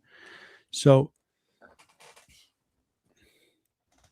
this is in fact what's going to happen. I'd just be aware of this because I don't know if the stock's going to go higher if it becomes a slow grower because it's still not going to be real big. And the forward PE, that's why it's dropping there. It's still very sensible PEs, by the way. If they grow at this rate, there's going to be a lot of good news. The stock should work in 2026. It's phenomenal the way that they've been growing. So that looks good. Let me take a look at their valuation. And I think they're nicely discounted. So Zeta is a very good looking stock. I think it's going to perform well this year. If they hit that 32% growth, there's going to be a lot of earnings reports that have positive news, and those big numbers, those big growth numbers, that just looks really good to investors and has decent margins, good cash flow. So Zeta's looking pretty darn good there. What do you think on Zeta, Darryl? I am updating the chart at the moment. So we had looked at this one before, and we had only this one downtrend line connected to these 3 points. It did break out above that. I just added this upper line and connected it to the high that we just saw in January. So we'll kind of use that to monitor resistance points. So they've been in a downtrend for quite some time. Let me go to a 1-year chart. They had been on a shorter term uptrend, and they basically tested that level a couple of times. They are trading right at an upward sloping 21-day. The 5-day has stopped going down and is turned upward for the moment. 50-day looks like it is starting to level off a bit. And the 200-day, after months of declines, has also somewhat bottomed out and starting to move in an upward trend. And we had the golden cross on this one in September. So they were in an overbought condition when it was reaching this peak here. They have come down, didn't quite get to the 40, made it back above the 50, and they're currently trading above the 50. And we did get a sell signal on them on the 15th of January. That has not yet reversed. Money flow is still positive. Let me look at this one on a weekly. Let me save this first.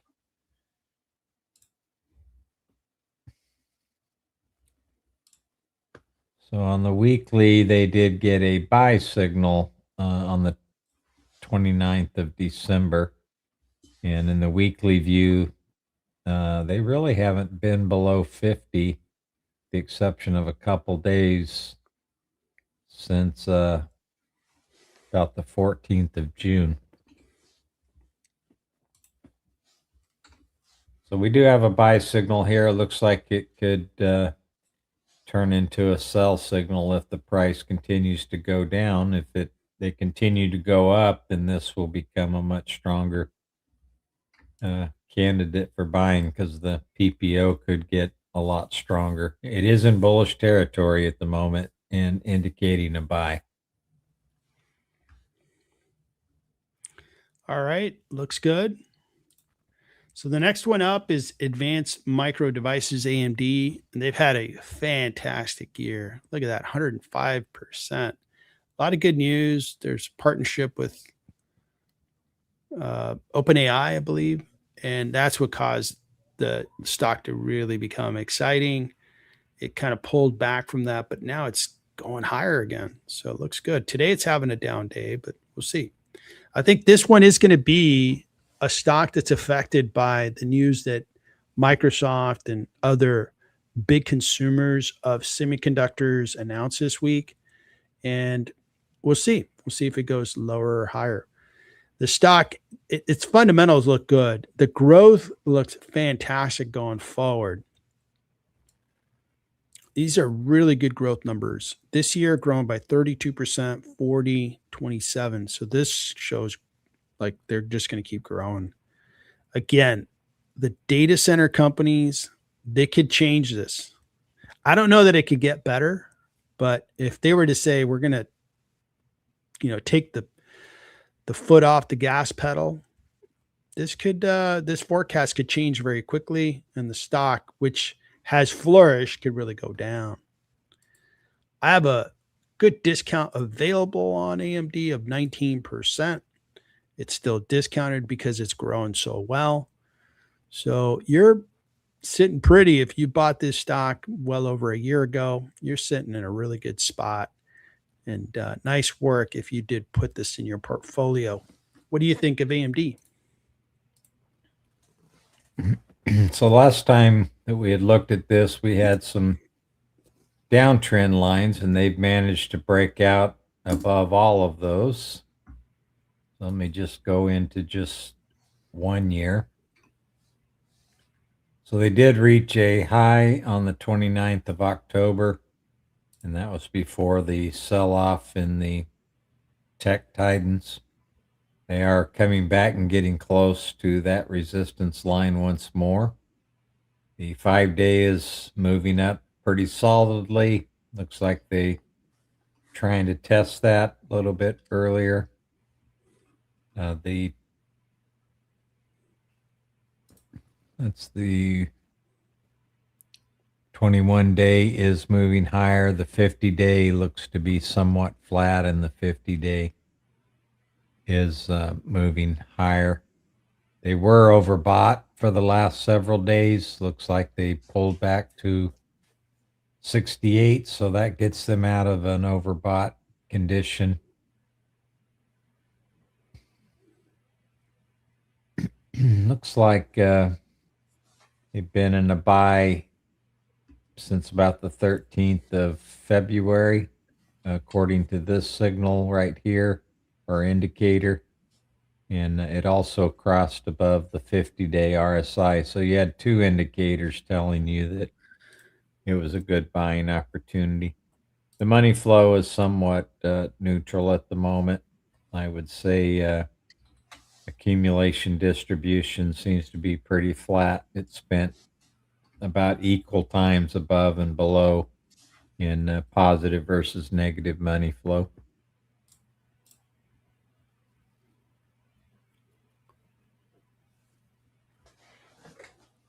All right. Thank you, sir. You're welcome. So Ricardo was asking about Celsius, and I updated my valuation of Celsius on December 20th and felt like, hey, this is a pretty good looking situation. It had a really good discount then. The stocks moved higher. So the things I liked was the growth rate, growing faster than other beverage companies. And now when we look at where the stock has gone, if we look at this is roughly December 20th, the stock was trading at $42.80. Now it's higher. So looking good. Overall, this stock's gone higher. Now, a good part of that discount has now been consumed by a nice price appreciation.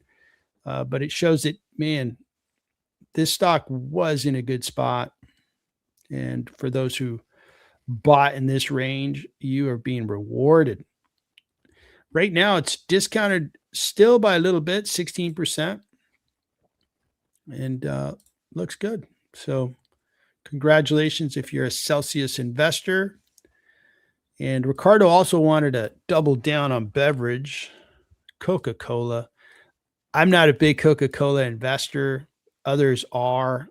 50% rise in the stock with the dividend being paid. So it's a pretty reasonable investment, right? And it's a consumer staple.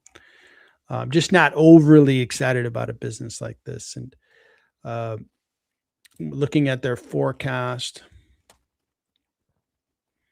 this year they're supposed to grow by 5%, 4% next year, and then maybe have a little trouble growing in a couple of years. So that's slow growth. And of course, the most famous Coca-Cola investor is Warren Buffett. He owns Coca-Cola. I think Coca-Cola is priced 31% too high because it just doesn't generate cash. It's like you got to generate cash to be a business that I really favor. And Warren Buffett, of course, he invested a long time ago. So his acquisition cost is way low. But for me, Coca-Cola would be a sell.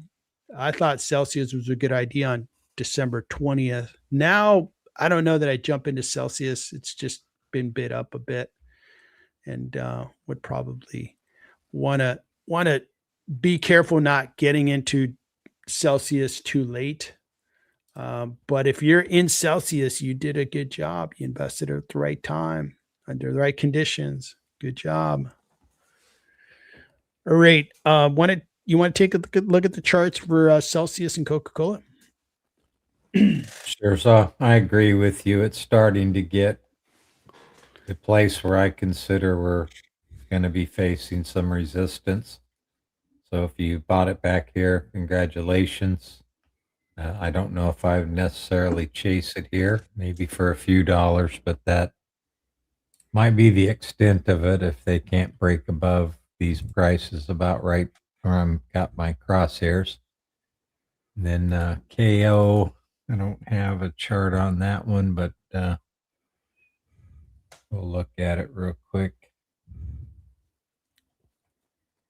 Yeah, it's basically consolidating. I would call that. And they have been on a pretty good run here recently. They had got pretty much to an oversold position. They did get back above the 50 RSI on the 8th of January, and we had a buy signal on the PPO on the 12th of January. Money flow is positive. Let's go back maybe a couple years. Yeah, so it's already above its previous highs, so I don't know how much more it can run here.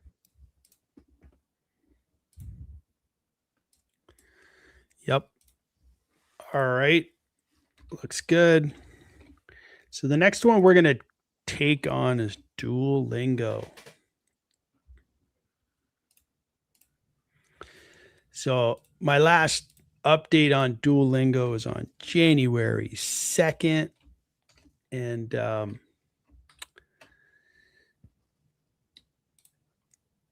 back in January 2nd, I'm going to take a look at where the stock was trading, but I'm real positive on Duolingo because I think Duolingo, along with other businesses, is kind of being put in a box of, hey, this stock's going to be disrupted by AI. It's going to be hurt by it. And the stock's discounted by 41%.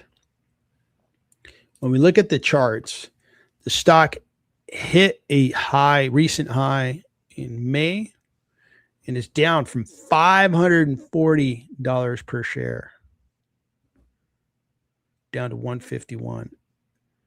And if you really measure from that point to where we're at now, that's way above 53% in depreciation or price contraction.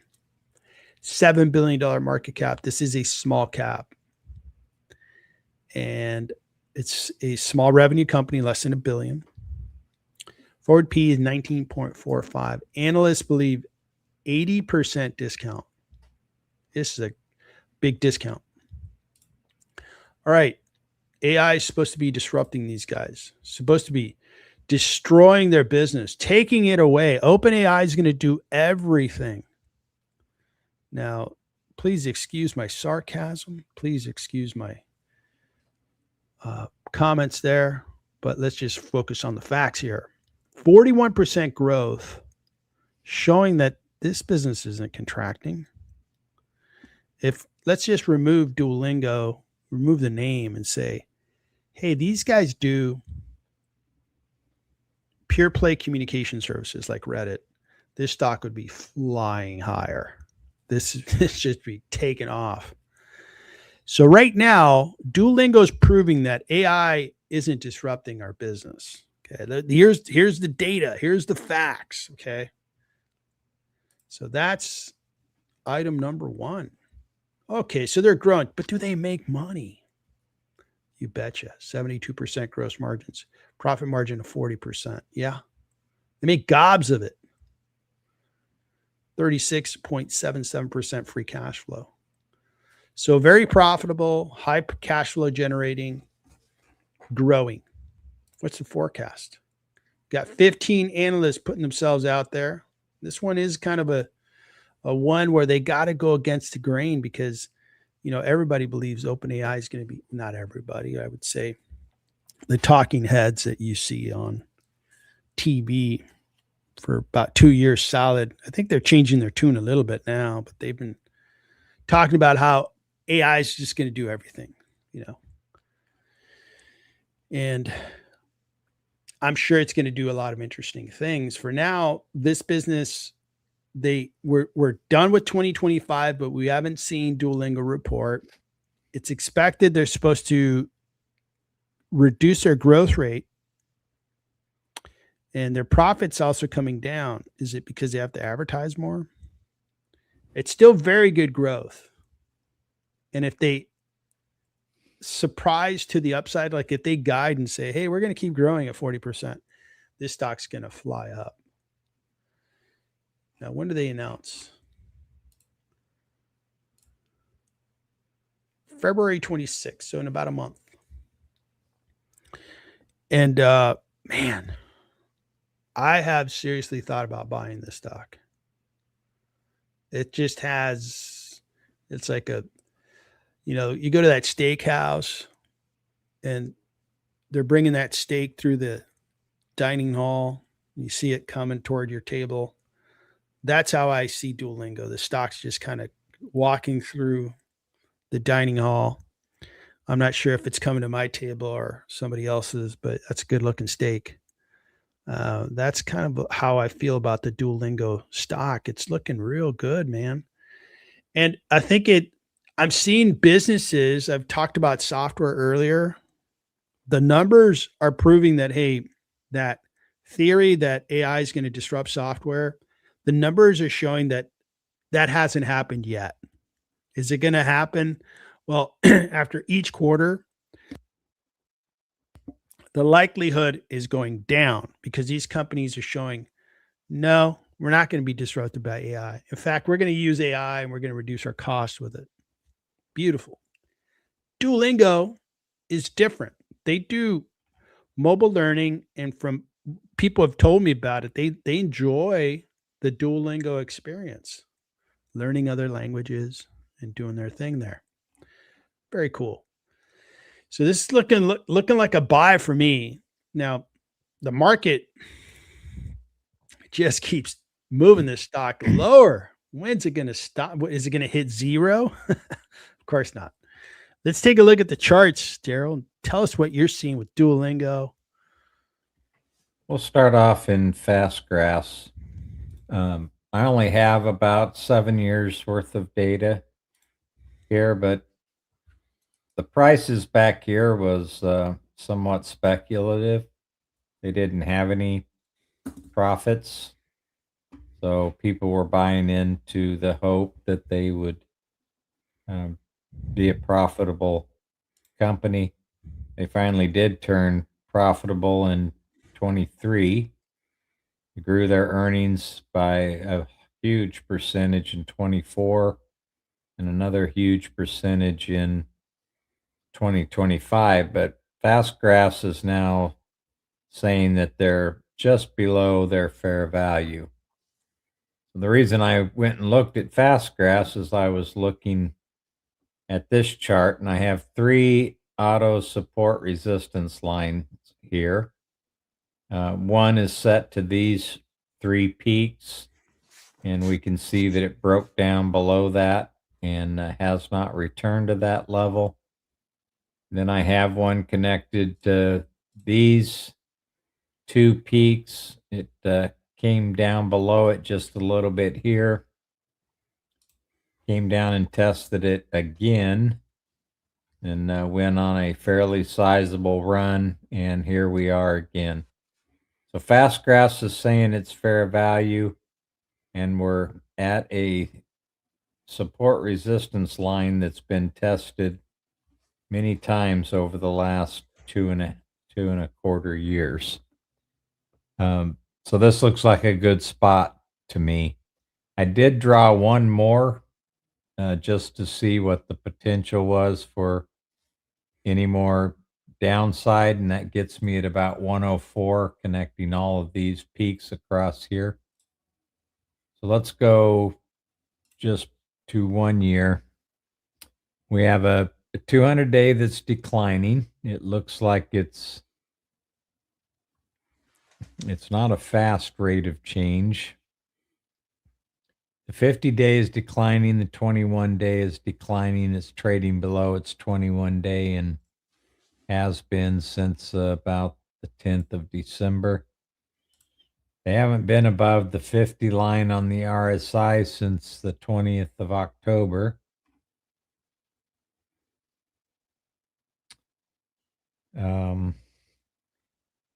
PPO looks somewhat flat at the moment, a little bit indecisive. The been in distribution mode. To me, this seems like a pretty good level, actually. I would not be afraid to enter it at this price here if you think company is something you want to invest in. Excellent. Thank you. So we got a second question for you. Different stock, Chipotle Mexican Grill. from your point of view, is Wall Street rotating back into Chipotle Mexican Grill after months of being beaten up? Also, what is the fair value? I don't know if we have a chart on them. Let me pull it up here.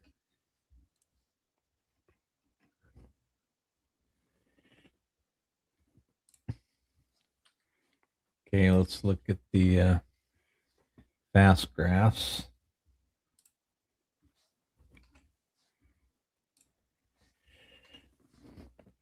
So they're trading a little bit above fair value, but below their market multiple, which you can see for many years they've traded either at or above or slightly below their market multiple. They have come down, and that looks to be reversing. Their fair value right now would be about $24 a share at the end of 2025, and about $25 per share at the end of 2026. So they haven't reported yet. They expecting about 3% earnings growth for 2025, 5 in 2026. And then it shoots up to 18 and 20 for the 2 following years.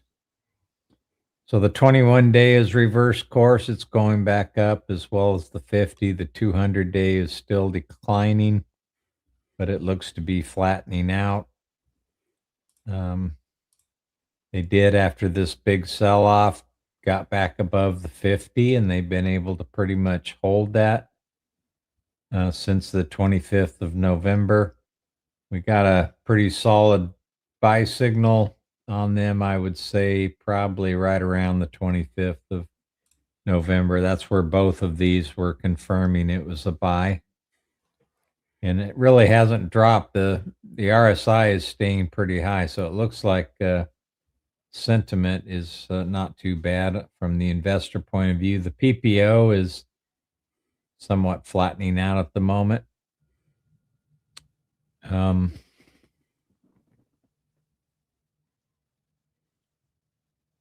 So it looks like the trend is generally to the upside after this big downdraft that they've had. I know there was a lot of talk about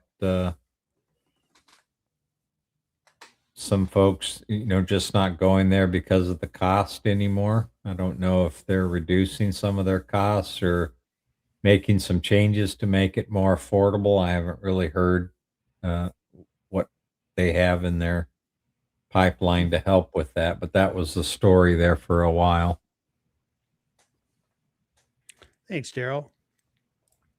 And my fair value on Chipotle is $27.50.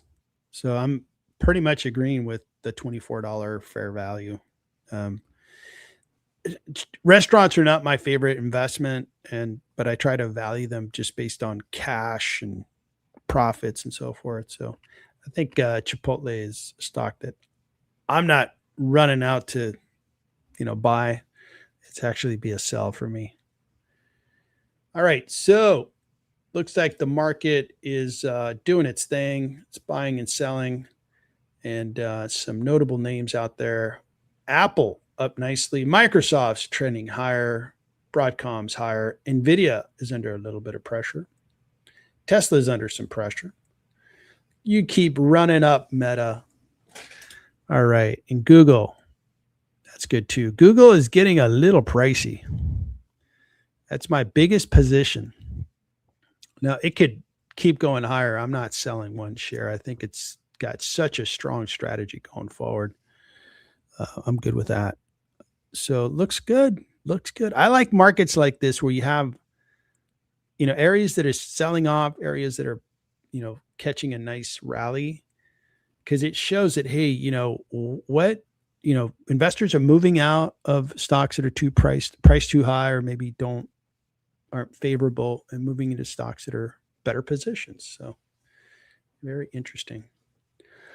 All right, sir. Well, I've got to move on. I got to move on to the next thing in my Monday. It was an awesome stream. Everybody, thanks for bringing all the comments. Man, I was nice and busy. Darryl was nice and busy. Appreciate it. What's going on with your channel this week, Darryl? Well, let me. So I did release my weekly chart review. That's probably what got Mike excited, mentioning. Well, you really worried him. Yeah, mentioning Qualcomm earlier. I did also release. I haven't made it public yet, but you can get to it through the Discord. I'll make it public after this call. But the RTX earnings preview, and if you're not subscribed to the channel, there's a QR code you can use to get there. It's also the handle is right here. And I can tell you that I'm working on a preview for UPS and UNH tomorrow. They all report tomorrow. Yep. And then I either put out reels on all of these. I put out at least a reel with the earnings highlights. And then if I have time, I'll do a detailed video with charts and fast graphs and what have you. But it all depends on how much time I have and if their earnings beat me to point. I don't like to release these too early. I like to release them just a day or two early so they're the most relevant. Awesome. Thank you, sir. And thank you for the nice comment, Mike. Really appreciate your support. And that's it for our stream today. We will be back. I'm hoping that Darryl is available Wednesday morning and we can do the same thing, same time. We'll do the same format. We've got plenty of things to talk about on Wednesday. Tomorrow, got to be a lot of earnings. I'm going to figure out what I can do to release content tomorrow. I'm probably going to stream tomorrow morning, in fact, because with UNH earnings coming out, and I think 3M, I don't know if 3M announces before or after the market closes, but there's just a lot of companies that I'm an investor in and I want to update. I think they're normally in the morning. Yeah, so I'm going to have plenty to do tomorrow. So look for my channel, when we schedule these out. It should be a nice active week. And hopefully your stocks are doing well, doing really well. Like that one investor, 243% return. What stock was that? That was BATL, right? Yep. So he could kind of, stock goes up 267. Okay, I'm taking the rest of the week off. I'm done. That's a nice one. Congratulations to that investor that's in this stock. Really nice little pickup. And that is it, folks. Have a terrific week and look forward to seeing you on the next stream. Take care. Take care, everyone.